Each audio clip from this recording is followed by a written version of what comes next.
इस सेगमेंट में हम लोग डिस्कस करने वाले हैं कुछ मोस्ट इंपॉर्टेंट ऑब्जेक्टिव टाइप के क्वेश्चंस और उसके आंसर्स। ये जितने भी क्वेश्चंस आंसर हैं ये आपके बीएससी सेकेंड सेमेस्टर का जो पेपर होता है thermal physics and semiconductor devices, तो उसमें थर्मल फिजिक्स का जो 4 यूनिट होता है तो उसमें से यूनिट नंबर सेकंड के टॉपिक से रिलेटेड ये सारे क्वेश्चंस आंसर्स हम लोग डिस्कस करेंगे। इस यूनिट सेकंड का नाम है second and third law of thermodynamics. तो ये सेकंड पार्ट है। इससे पहले इस वीडियो के फर्स्ट पार्ट में हम लोग ऑलरेडी 21 क्वेश्चंस डिस्कस कर चुके हैं। 21 क्वेश्चंस यहाँ पर हम लोग ये डिस्कस कर चुके थे और उसके आंसर्स। आज हम लोग क्वेश्चन नंबर 22 और उसके बाद के जितने भी क्वेश्चंस इस यूनिट से संबंधित हैं वो सारे हम लोग डिस्कस कर लेंगे। यानी ये एक तरह से इस यूनिट का सेकंड और लास्ट पार्ट है। इसमें जितने भी क्वेश्चंस आज बच रहे हैं 20-25 क्वेश्चंस वो सारे हम लोग डिस्कस करके इसको खत्म कर देंगे। ठीक, फिर नेक्स्ट किसी वीडियो में हम लोग अलग यूनिट के एमसीक्यू टाइप क्वेश्चन डिस्कस करने वाले हैं। अगर आपको ये पिछला वीडियो मिल नहीं रहा है तो आप हमारे चैनल के प्लेलिस्ट में चले जाइए। वहां पे BSc second semester physics important MCQ के नाम से एक प्लेलिस्ट बना हुआ है। वहां पे जितने भी आपको बीएससी सेकेंड सेमेस्टर के जितने भी यूनिट के एमसीक्यू टाइप के क्वेश्चंस का डिस्कशन किया गया है वहां पे सारे वीडियो आपको मिल जाएंगे। ठीक, तो हम लोग शुरू करते हैं इस वीडियो को। और यहाँ पे आपके सामने है क्वेश्चन नंबर 22। इसमें बोला जा रहा है कि इस क्वेश्चन में यहाँ पे क्वेश्चन है the quantity U plus PV is known as. तो ये पिछले फर्स्ट वाले पार्ट में भी ये क्वेश्चन किसी नंबर पे ये रिपीट हुआ था कि देखिए U क्या है, इंटरनल एनर्जी PV यहाँ पे ये फैक्टर जब इसमें ऐड कर देते हैं तो वो बन जाता है इंथैल्पी। ठीक है, इंथैल्पी को टोटल हीट फंक्शन भी बोला जाता है। ठीक, तो यहाँ पे 22 का जो सही आंसर हो जाएगा वो हो जाएगा बी पार्ट। आगे बढ़ते हैं क्वेश्चन नंबर 23 की ओर। क्वेश्चन नंबर 23 है entropy is the measurement of. यानी एंट्रोपी किस चीज को मापता है, किस चीज का मेजरमेंट है। तो उसका सही आंसर है disorder. Entropy is a measurement of disorder होता है। आगे बढ़ते हैं question number 24 Gibbs potential is given by. तो देखिए इसमें ये क्वेश्चन काफी अच्छा क्वेश्चन है। देखिए एक बात याद रखिएगा, जो इंथैल्पी H होता है वो होता है U प्लस PV। अगर आप इंथैल्पी में से T इंटू एस का फैक्टर आप घटा दे तो जो बचता है वही बचता है गिब्स फ्री एनर्जी। यानी G इज इक्वल टू, अब इंथैल्पी H का मान यहाँ पे रख दीजिए U प्लस PV और माइनस यहाँ पे TS। तो यहाँ पे ये आंसर मिला लीजिए। देखिए कौन सा पार्ट सही बन रहा है, तो यहाँ पे A पार्ट ही इसका सही बन रहा है। समझ में आ गया। आगे बढ़ते हैं क्वेश्चन नंबर 25 की ओर। क्वेश्चन नंबर 25 बोल रहा है the Clausius-Clapeyron latent heat equation first is used to explain the phase transition of। देखिए Clausius-Clapeyron इक्वेशन दो इक्वेशन होते हैं उसके। तो इसमें फर्स्ट वाला इक्वेशन जो बोल रहा है वो बोल रहा है किस फेज ट्रांजिशन के बारे में वो बात करता है। ठीक है, तो यहाँ पे इसका जो सही आंसर है वो हो जाएगा फर्स्ट ऑर्डर। ठीक है, 0 सेकेंड थर्ड ऑर्डर नहीं, फर्स्ट ऑर्डर फेज ट्रांजिशन की बात करता है फर्स्ट वाला इक्वेशन। ठीक, आते हैं क्वेश्चन नंबर 26 की ओर। Enthalpy remains unchanged during the process. यानी वो कौन सा ऐसा प्रोसेस है जिसमें इंथैल्पी नियत रहता है। तो ये मैंने आप लोगों को बताया है कि जो जूल थॉमसन एक्सपेंशन होता है उसे आइसो इंथैल्पिक प्रोसेस भी बोलते हैं। यानी उस पूरे प्रक्रिया में जो इंथैल्पी होता है वो क्या होता है, वो कांस्टेंट होता है। ठीक, तो ये 26 का इसका सही आंसर हो जाएगा सी पार्ट। आगे बढ़ते हैं क्वेश्चन नंबर 27 की ओर। The second law of thermodynamics deals with. जो सेकेंड लॉ ऑफ थर्मोडायनेमिक्स है वो किस चीज को डील करता है, कन्वर्जन ऑफ हीट, उष्मा संरक्षण। तो देखिए उष्मा संरक्षण एक्चुअल में कुछ होता नहीं है, ऊर्जा संरक्षण। तो यहाँ पे ये तो इररिलेवेंट है। सेकेंड है कंजर्वेशन ऑफ एनर्जी। तो ऊर्जा संरक्षण तो first law of thermodynamics deal करता है। ठीक है, delta Q is equal to delta W plus delta U। यानी जब आप हीट देंगे किसी को तो उस हीट का कुछ कार्य होगा, बाकी इंटरनल एनर्जी को बढ़ाने में खर्च हो जाएगा। ये ऊर्जा संरक्षण के सिद्धांत पे फर्स्ट लॉ ऑफ थर्मोडायनेमिक्स काम करता है। अब आते हैं यहाँ पे third option conservation of heat into work. तो conservation of heat into work, conservation of heat to work, उष्मा को कार्य में बदलने पर। और नेक्स्ट है कंजर्वेशन ऑफ मोमेंटम। तो ये तो इररिलेवेंट है, ये ऊर्जा संरक्षण फर्स्ट लॉ पे होता है और उष्मा संरक्षण का कोई यहाँ पे मतलब नहीं है। तो यहाँ पे ये सी पार्ट ही इसका आंसर निकल के आ रहा है, conservation of heat to work. Actual में देखिए जो सेकेंड लॉ ऑफ थर्मोडायनेमिक्स है ना, वो सेकेंड लॉ ऑफ थर्मोडायनेमिक्स से ही ये फर्स्ट लॉ ऑफ थर्मोडायनेमिक्स ये तय करता है कि सिंपली हीट जो है वो कन्वर्टेबल है वर्क में, ये कन्वर्टेबल है, बट कितना हीट वर्क में कन्वर्ट होगा ये चीज फर्स्ट लॉ ऑफ थर्मोडायनेमिक्स नहीं बताता है, ये सेकेंड लॉ ऑफ थर्मोडायनेमिक्स बताता है। इसीलिए इसका ये आंसर सही होगा कि ऊष्मा कितना हद तक कार्य में बदलेगा ये तय करता है सेकेंड लॉ ऑफ थर्मोडायनेमिक्स। समझ में आया ना, ये सिंपल कन्वर्जन बताता है, ये नहीं बताता कि हीट की मतलब हीट वर्क में कन्वर्ट हो भी पाएगा कि नहीं हो पाएगा, इवन या अगर कन्वर्ट हो रहा है तो कितना पार्ट कन्वर्ट होगा, इसके ऊपर इस इक्वेशन में हीट और वर्क के कन्वर्जन पे क्या एक तरह से लिमिटेशंस हैं, ये फर्स्ट लॉ ऑफ थर्मोडायनेमिक्स नहीं बता पाता, ये सेकेंड लॉ ऑफ थर्मोडायनेमिक्स निर्धारित करता है। ठीक, तो इसका आंसर हो जाएगा यहाँ पे ये सी पार्ट। याद रखिएगा first law of thermodynamics simple बस ये एनर्जी बैलेंस बताता है, ठीक है ना, कि हीट को वर्क में बदला जा सकता है, वर्क को हीट में ये मतलब एक कन्वर्जन केवल बताता है, बट कितना परसेंट कन्वर्जन होगा कि नहीं होगा, वो प्रोसेस पॉसिबल भी है कि नहीं, ये बताता है सेकेंड लॉ ऑफ थर्मोडायनेमिक्स। जैसे मान लीजिए इस इक्वेशन को आप देखिए, delta Q equal to delta W plus delta U. अब यहाँ पे मान लीजिए कि अगर आप किसी हीट इंजन को, किसी इंजन को आप उष्मा देते हैं, मान लीजिए उसमें पेट्रोल जला तो उष्मा उस इंजन के अंदर जनरेट हुआ, तो वो इंजन उस उष्मा का प्रयोग करके उसको वर्क में बदलेगा, ठीक है, और बाकी जो थोड़ा बहुत उष्मा, क्योंकि टोटल हीट वर्क में तो कन्वर्ट नहीं होगा, तो बचा हुआ जो हीट है वो उसकी इंटरनल एनर्जी को बढ़ाने में खर्च हो जाएगा।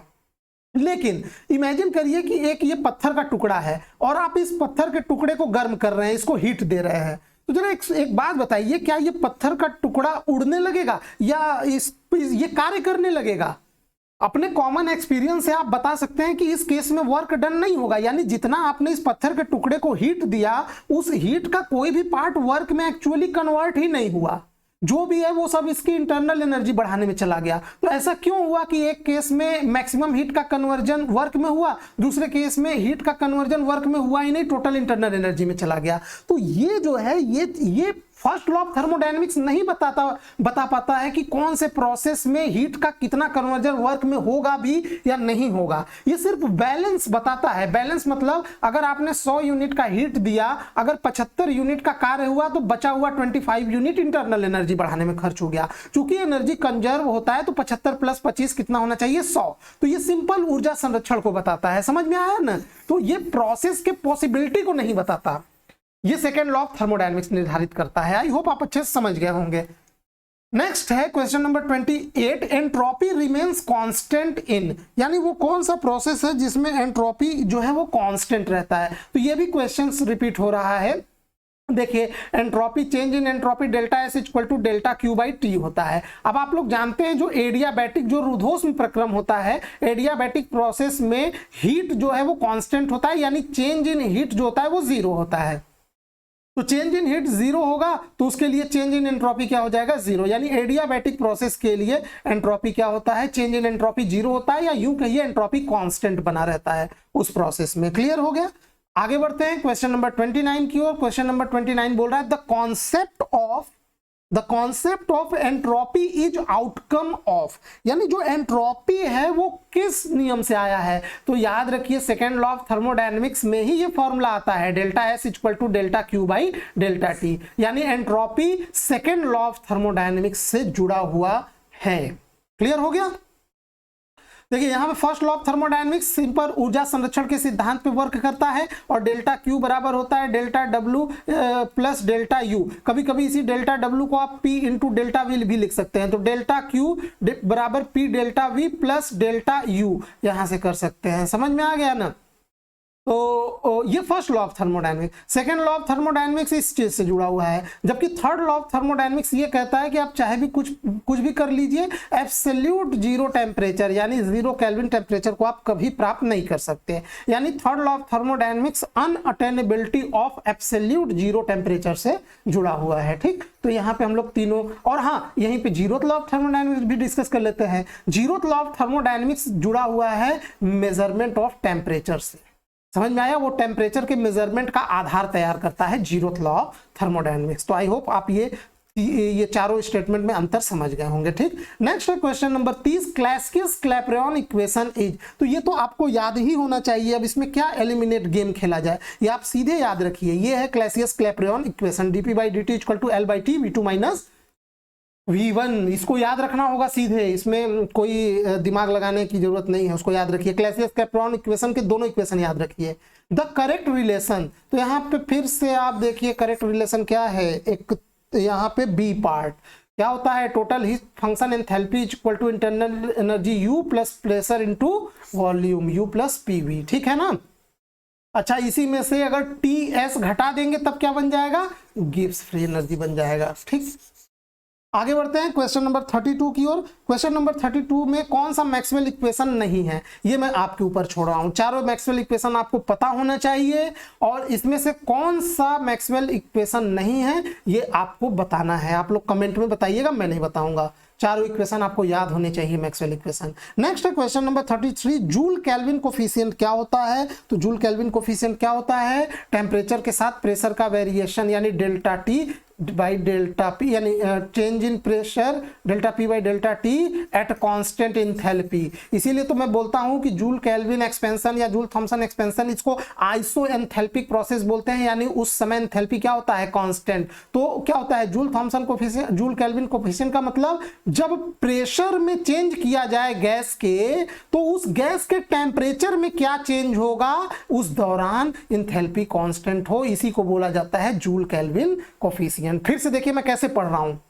जब किसी गैस के प्रेशर में चेंज यानी डेल्टा P में चेंज किया जाए, तो प्रेशर में चेंज होने पे उसके टेम्परेचर में कितना चेंज होगा जबकि उसका एंथैल्पी कांस्टेंट बना रहे, तो इसी को हम लोग बोलते हैं जूल केल्विन कोफिशिएंट। समझ में आया ना, प्रेशर में होने वाले चेंज के साथ टेम्परेचर में होने वाला चेंज जबकि उस दौरान एंथैल्पी कांस्टेंट रहे, उसे ही बोलते हैं जूल केल्विन कोफिशिएंट। आगे बढ़ते हैं। तो हाँ, तो आप लोग देख लीजिएगा इसका आंसर क्या हो जाएगा, बी पार्ट इसका आंसर हो जाएगा। आगे बढ़ते हैं क्वेश्चन नंबर 34 की ओर। At ordinary temperature the temperature of hydrogen gas coming out of porous plug is. बोल रहा है कि ऑर्डिनरी टेम्परेचर पे जो हाइड्रोजन गैस, मतलब जब सामान्य ताप पर हम पोरस प्लग से हाइड्रोजन गैस को निकालते हैं, कुल मिला जुला के जब हाइड्रोजन गैस को एक्सपेंड कराया जाता है, याद है ना जूल थॉमसन एक्सपेंशन, उसी से ये क्वेश्चन है। बोल रहा है कि जब हाइड्रोजन गैस को ऑर्डिनरी टेम्परेचर पे एक्सपेंड कराया जाएगा तो उसका टेम्परेचर घटेगा कि बढ़ेगा। अब आप लोगों को पिछले वीडियो में मैंने आपसे पूछा था, जरा बताइए हाइड्रोजन का टेम्परेचर ऑफ इन्वर्जन कितना होता है। ठीक है, बहुत कम होता है, इवन निगेटिव में होता है। अगर ऑर्डिनरी टेम्परेचर पे, ऑर्डिनरी टेम्परेचर मतलब मान लीजिए रूम टेम्परेचर आप ले लेते हैं, चलिए 30 डिग्री सेंटीग्रेड भी मैं ले लेता हूं, तो या फिर 27 डिग्री सेंटीग्रेड ले लीजिए। अगर 27 डिग्री सेंटीग्रेड पे आप हाइड्रोजन को एक्सपेंड कराते हैं तो इसका टेम्परेचर T और हाइड्रोजन का टेम्परेचर ऑफ इन्वर्जन निगेटिव में होता है। मैं फिर पूछ रहा हूं, आप लोग कमेंट में बताइएगा हाइड्रोजन का टेम्परेचर ऑफ इन्वर्जन कितना होता है। तो वो समथिंग निगेटिव में होता है, बहुत कम होता है। तो जब यहां पे आप इसको एक्सपेंड करा रहे हैं तो गैस का टेम्परेचर उसके टेम्परेचर ऑफ इन्वर्जन से क्या है, ज्यादा है। तो जब भी किसी गैस का टेम्परेचर ऑफ इन्वर्जन से ज्यादा होता है और आप उसको एक्सपेंड कराते हैं तो उस गैस में हमेशा क्या होगा, हीटिंग होगा, उसका टेम्परेचर बढ़ेगा। अगर उसमें कूलिंग कराना है तो पहले इस हाइड्रोजन को उसके टेम्परेचर ऑफ इन्वर्जन से कम टेम्परेचर पे लाना होगा। जब उसका टेम्परेचर ऑफ इन्वर्जन से कम टेम्परेचर पे वो हाइड्रोजन आ जाएगा, तब आप उसको एक्सपेंड कराएंगे, तब उसमें कूलिंग होगा। समझ में आया। तो 34 का इसका आंसर हो जाएगा ए पार्ट। पिछले वीडियो में भी मैं इस चीज को बहुत अच्छे से आपको समझाया था, कार्बन डाइऑक्साइड का एग्जांपल लेके। फिलहाल मैं दोबारा उसमें नहीं जाऊंगा, ठीक है, वीडियो लेंदी हो जाएगा। आप लोग उस पार्ट 1 को देखिएगा, बहुत अच्छा उसमें क्वेश्चन हम लोग डिस्कस किए थे। ठीक है, यहां पे देखिए question number 35, on increasing the pressure the melting point of ice. भाई दाब बढ़ाने पर हमेशा आइस का मेल्टिंग पॉइंट क्या होगा, घटेगा। ठीक, question number 36, the temperature of inversion of an ideal gas. ये क्वेश्चन बहुत अच्छा है। अगर यहीं पे अगर रियल गैस कर दे तो पूरा का पूरा गेम ही चेंज हो जाएगा। तो यहां पे आइडियल गैस के लिए टेम्परेचर ऑफ इन्वर्जन क्या होता है, ये 0 होता है। आइडियल गैस के लिए एक्चुअल में ये यहां पे ये कहना चाह रहा है कि आइडियल गैस पे जूल थॉमसन कोफिशिएंट क्या होता है, 0 होता है।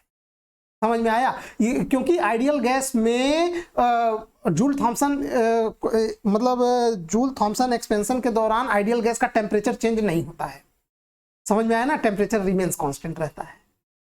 जबकि रियल गैस के लिए टेम्परेचर ऑफ इन्वर्जन क्या होता है? तो अगर रियल गैस के लिए पूछता तो इसका आंसर हो जाता ए पार्ट, लेकिन यहां पे आइडियल गैस के लिए पूछा है तो इसका आंसर आप लोग लगाएंगे B part. Question number 37, in reversible cycle the value of this integral. Reversible cycle के लिए इस इंटीग्रल का मान पूछ रहा है। तो देखिए, अगर साइकिल रिवर्सिबल है तो आपको यहाँ पे एक्चुअल में ये ना एंट्रोपी का मान पूछ रहा है। देखिए, ये डेल्टा क्यू होगा, यहाँ पे डेल्टा एस बराबर, या यूं कह लीजिए डी एस बराबर डी क्यू बाई टी होता है। तो एस बराबर क्या हो जाएगा? Integral D Q by T. तो यहाँ पे अगर प्रोसेस रिवर्सिबल है तो रिवर्सिबल प्रोसेस में जो चेंज इन एंट्रोपी होता है वो 0 होता है। तो इसका आंसर क्या हो जाएगा? हो जाएगा सी पार्ट। समझ में आया ना? रिवर्सिबल प्रोसेस में एंट्रोपी में होने वाला चेंज 0 होता है। ठीक, तो इसका आंसर हो जाएगा सी। नेक्स्ट है क्वेश्चन नंबर 38, और क्वेश्चन नंबर 38 में बोला है कि the change in entropy when water at 100 degree centigrade is converted into steam of same temperature and latent heat का मान दिया होगा। जब 100 डिग्री सेंटीग्रेड ताप पर पानी वाष्प में बदलता है तो एंट्रोपी में परिवर्तन क्या होगा? इसको आप लोग ना अपने से करिएगा। कहां से करेंगे? क्लैसियस क्लैपेरॉन इक्वेशन से भी कर सकते हैं। ठीक है, इसको आप लोग करिएगा, ये आप लोगों के लिए होमवर्क है। हाँ, आंसर बता दे रहा हूं, इसका आंसर यहाँ पे डी पार्ट होगा, जैसा कि आप देख भी पा रहे होंगे। ये लास्ट में ये आंसर सबका दिया हुआ है। ठीक, तो आई होप ये जितने भी क्वेश्चंस हैं आपको पसंद आए होंगे, वीडियो आपको पसंद आया होगा। ठीक है, वीडियो देखने के लिए आपका बहुत बहुत धन्यवाद।